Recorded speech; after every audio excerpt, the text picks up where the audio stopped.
Okay, the mission and colonial expedition to Africa was predicted on the presumption that the African race was primitive, uncultural, and without religion, as defined by the Western world.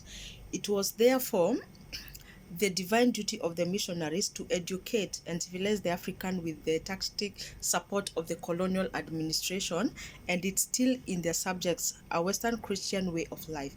As Africans took up education in mission centers such as Maseno and Dogoto, they began to question some of the teachings of the missionaries. They saw a close similarities between the Christian God and the God they worshipped traditionally. The intended purpose of educating Africans was to train catechists who will then teach more Africans and eventually groom a class of church leaders. As early as 1910, the independent church known as Namoya Mission was started in Nyanza by John Owalo as a breakaway church of the Church Missionary Society CMS, which, while professional Christian beliefs, retained many Luo cultural practices.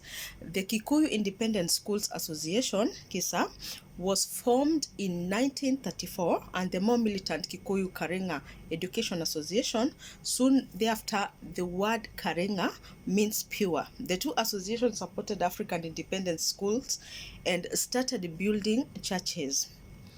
All independent schools and churches were closed in 1952 on suspicion that they were harboring Mau Mau rebels. It was not until after independence in 1963 that President Jomo Kenyatta allowed them to open the purpose for which the independent churches were formed. Having largely been achieved, they became a pale shadow of the past, and today they are often in the news wrangling over leadership.